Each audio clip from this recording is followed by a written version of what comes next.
आपने शायद कभी ना कभी ओइजा बोर्ड का नाम ज़रूर सुना होगा। वो लकड़ी का बोर्ड जिस पर कुछ अक्षर, नंबर और शब्द लिखे होते हैं। लोग कहते हैं ये सिर्फ एक खेल है, लेकिन सच्चाई कुछ और। आज मैं आपको बताऊंगा ओइजा बोर्ड की वो कहानी जिसने कई लोगों की ज़िंदगी तबाह कर दी। ओइजा बोर्ड की शुरुआत 19वीं सदी में हुई थी। सन 1890 के आसपास अमेरिका में इसे पहली बार बेचा गया।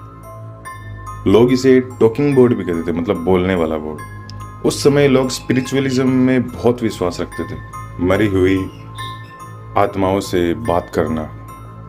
ओइजा बोर्ड को लोग आत्माओं से कनेक्ट होने का आसान तरीका मानते थे। बस कुछ लोग मिलकर बैठ जाते थे, हाथ पॉइंटर पर रखते थे और सवाल पूछते थे।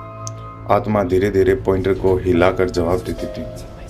लोग हैरान रह जाते थे कि कैसे कोई अदृश्य ताकत सच में जवाब दे रही है।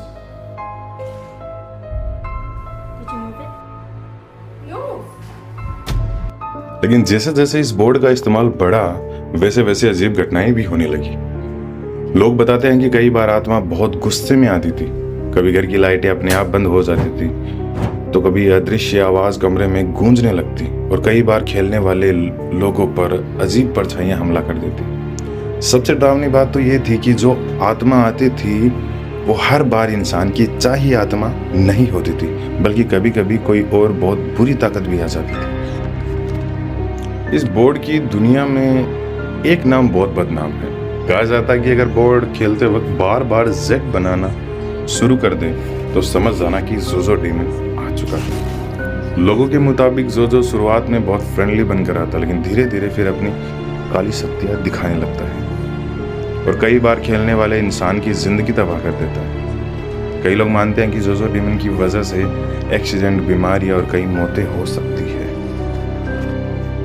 ओइजा बोर्ड को ओरिजिन ऑफ इवल इसलिए कहा जाता है क्योंकि ये बोर्ड सिर्फ एक दरवाजा है और दरवाजा खोलने के बाद आपको कभी पता नहीं चलता कि कौन सी आत्मा अंदर आने वाली है। ये ठीक वैसा ही है जैसे आपने घर का दरवाजा खोल दिया, लेकिन बाहर कौन खड़ा है ये आपको पता नहीं। शायद आपका दोस्त हो या फिर कोई खतरनाक दुश्मन। इसलिए कहा जाता है कि ये बोर्ड एक बार खोल दे तो दरवाजा खुल जाता है, लेकिन उसे बंद करना हमेशा आसान नहीं होता।